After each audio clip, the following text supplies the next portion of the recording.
They are accusing Democrats of saying we spend too much.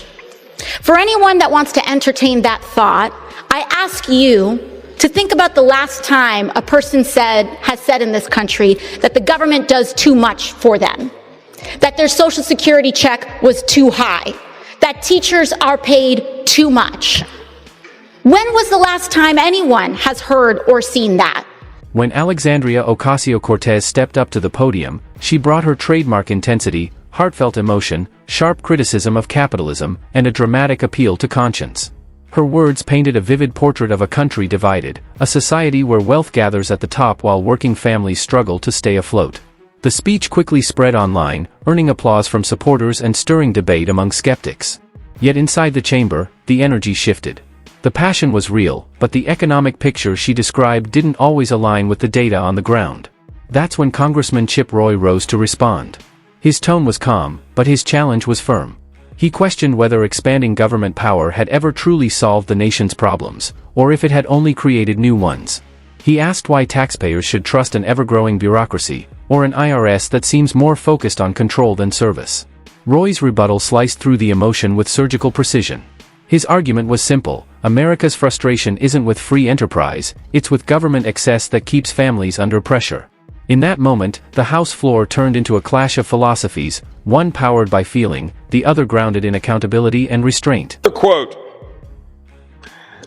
President Biden already lowered the deficit by $1.7 trillion. They say his budget would cut the deficit by another $3 trillion by eliminating wasteful spending on big oil and pharma, we're told. But it is in fact our Democratic colleagues who prefer to maintain their massive subsidies for the elites and the wealthy in their so-called Inflation Reduction Act just last year. My friend from New York, Ms. Ocasio-Cortez, said, quote, I ask you, think about the last time a person has said in this country that the government does too much for them. When was the last time anyone has heard or seen that?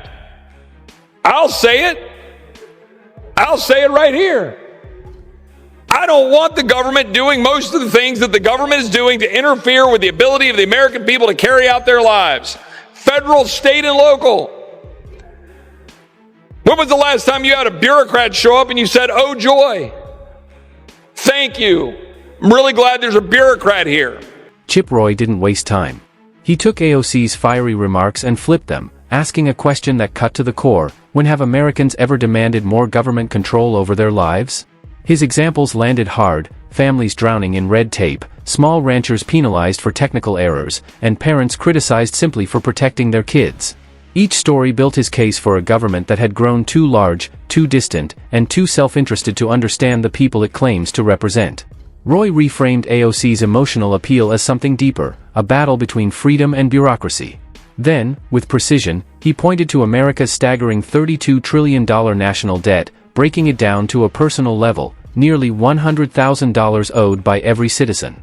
He pressed a blunt question: who actually benefits from this crushing debt, and how could more taxes or federal programs possibly ease it? By grounding his response in numbers and everyday reality, Roy stripped away the sentiment and exposed what he viewed as the weakness in AOC's argument.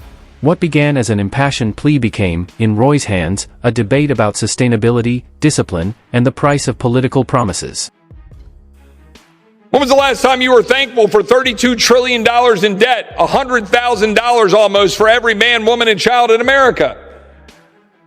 Anybody thankful for $32 trillion in debt? Anybody thankful for a border that's wide open being exploited by cartels while fentanyl comes in and kills our children? Everybody thankful for that Department of Homeland Security that doesn't actually secure the homeland? Everybody thankful for an FBI that went after Scott Smith and labeled him a domestic terrorist for daring to defend his daughter in a school board meeting because she was assaulted in a bathroom? Anybody thankful for the IRS knocking on your door, auditing the poor and the minorities 3 to 5 times more? People thankful for that? Are you thankful for the EPA or the Department of Interior that sent a man to prison because he had some ponds on his ranch in Montana? We have a government that is weaponized against the American people and is undermining our liberties. And they want more of it. Roy then shifted the focus toward one of the nation's most divisive issues, the southern border. He accused Democrats of selective outrage, reminding them that the same detention facilities once condemned under President Trump were actually constructed during Barack Obama's tenure. And under President Biden, he claimed, those same sites have become even more crowded and chaotic. Roy urged Democrats, including AOC, to visit the facilities themselves, not for photo opportunities, but for accountability. His challenge struck a nerve, exposing what he called the hypocrisy of demanding reform under one president while ignoring the same problems under another. Soon after, Senator Ted Cruz joined the conversation, turning up the heat. He argued that the Biden administration had directly caused the border crisis it now struggles to contain, with thousands of migrants crossing daily and children packed into temporary centers. Cruz reminded the chamber of AOC's emotional visits to detention sites years ago, and her silence today. His words were sharp, accusing Democrats of trading consistency for optics. Together, Cruz and Roy painted a picture of politics driven by performance, not principles. Their message was clear: compassion means accountability, not selective outrage. Colleagues on the other side of the aisle want more. More government. They want more taxes. They want more spending. They want more bureaucrats knocking on your door. I'll tell you, I've been to the border. I've been to the Biden cages. For 4 years, Democrats went on and on and on. The corrupt corporate media went on and on and on about kids in cages. You couldn't turn on the evening news without hearing kids in cages. What they didn't tell you is Barack Obama built those cages, and today under Joe Biden, the cages are bigger and they're more full than they were before. Mr. President, every Democrat who stood up and lamented kids in cages in the House of Representatives, Representative Ocasio-Cortez has a famous photo of her grasping her head by the kids in cages. Well, I'm going to give a simple challenge for Representative Ocasio-Cortez and for every Democrat in this body. Go see the Biden cages with your own eyes. Cruz took the floor next, methodically dismantling AOC's broader philosophy. He rejected the idea that capitalism was America's problem, calling it instead the foundation of its progress, the force that's lifted billions worldwide out of poverty and inspired generations to dream bigger. Socialism, he argued, doesn't empower, it punishes ambition and stifles innovation. He tied AOC's Green New Deal to potential job losses, higher living costs, and deeper dependence on foreign energy. The argument wasn't just about economics, it was about choosing between prosperity and decline. Then, Cruz turned his focus directly toward AOC herself. He highlighted what he saw as contradictions between her public positions and her personal practices, condemning billionaires while selling branded merchandise and growing her own influence. By calling out those inconsistencies, he shifted the debate from policy differences to the question of credibility. His closing thought was unmistakable: ideas gain power only when backed by integrity. When words and actions part ways, even the most passionate message loses its strength. I've seen them, the Donna tent facility with over 4,000 people, with little boys and little girls on top of each other. Just a couple of weeks ago when I was in the Rio Grande Valley, the rate of COVID positivity in the Biden cages was over 22%. And all the Democrats who talked about this, if they don't go, if they don't denounce the Biden cages, then they're telling you that they're hypocrites, that they didn't believe it when they said it, that they didn't care about it when they said it, that it was all politics. It wasn't about their kids. Why does Joe Biden refuse to go to the Rio Grande Valley? Because if he goes, the TV cameras will come with him. Why does Kamala Harris, who's supposed to be the border czar, she's supposed to be in charge of this, why won't she go to the Rio Grande Valley? Because if she went, the TV cameras would come and would show the Biden cages. And the Democrats are counting on the corrupt corporate media to suddenly say nothing to see here. Cruz's defining statement came when he reminded Congress that the Constitution is not a political relic, it's the living backbone of American liberty. He declared that principles like free speech, limited government, and individual freedom aren't outdated ideals but essential safeguards for the nation's strength and survival. That point elevated the conversation beyond AOC's speech. It wasn't just a clash of policies anymore, it became a debate over America's identity. On one side stood AOC, advocating for higher taxes and broader government reach. On the other stood Roy and Ted Cruz, defending the freedoms and economic independence that have long defined the nation's success. Their argument transcended party lines. It framed the issue as liberty versus control, progress versus dependency. What unfolded wasn't just political theater, it was a reminder that protecting America's future requires holding fast to the founding principles that made it strong in the first place. 15,000 Haitians under a bridge in Del Rio, nothing to see here. Anyone want to know what Joe Biden's favorite ice cream flavor is? That's the news. Never mind 1.2 million illegal immigrants. Never mind when I took 19 senators down to the border, we went out on the river and saw a man floating dead in the river who died trying to cross illegally. Never mind the South Texas farmers and ranchers, the moms who told me, I won't let my teenage kids go out on our ranch without being armed with a loaded firearm. Because there's so many human traffickers and narcotics traffickers that it's dangerous for them to go out on their own ranch. Never mind the South Texas farmers and ranchers who told me at round tables how tired they are of going out and finding dead bodies. You want to understand what's happening? Say there's no crisis? Come to Brooks County. I invite every Democrat here to Brooks County. Brooks County in South Texas. It's just north of the border.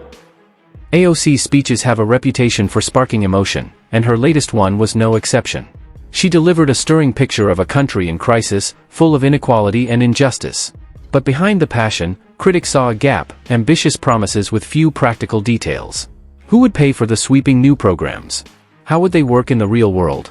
That opening was all Roy needed. He cut straight to the point. Who pays for all this? His question echoed across the chamber. Every free benefit, he said, ultimately comes from someone's paycheck, the taxpayers who shoulder every expansion of government spending. Each bold new plan means more debt, and every new dollar spent today becomes a burden for tomorrow's generation.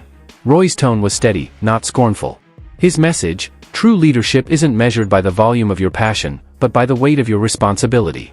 Inspiration is easy, accountability is hard. Brooks County, over and over and over again, they're dead bodies of illegal immigrants. The traffickers who are bringing them in, they're not nice guys. They're not humanitarians. They don't give a damn. That means if one of the illegal immigrants is a pregnant woman, is a young child, is elderly, is sick, they just abandon them. They leave them in the rough terrain, in the summer heat, and over again. The farmers and ranchers encounter dead bodies on their property, where the traffickers have abandoned them. Mr. President, I ask you, is that humane? Is that compassionate, the Joe Biden and Kamala Harris policy that encourages, that puts people in harm's way and results in people dying? When we were down on the border, we saw a young girl who had been gang raped by the human traffickers who had brought her to America. The rate of sexual assault is staggering, particularly among the girls. Roy's challenge didn't just stay in Washington, it resonated across the country. He spoke for those who feel overlooked, farmers fighting regulation, small business owners crushed by compliance, parents frustrated by policies made far from their homes. His warning was clear: generosity in words often turns into hardship in practice when government grows beyond control. Freedom, he said, should never feel like a privilege in your own nation. The debate took a sharper turn as the border crisis re-emerged. Both Roy and Cruz reminded Congress that Democrats who once condemned Trump's immigration policies now remain quiet as similar conditions worsen under Biden. They accused AOC of silence where she once showed outrage, urging her to confront the same detention centers she once photographed. The accusation hit hard. Selective outrage, they argued, undermines moral authority.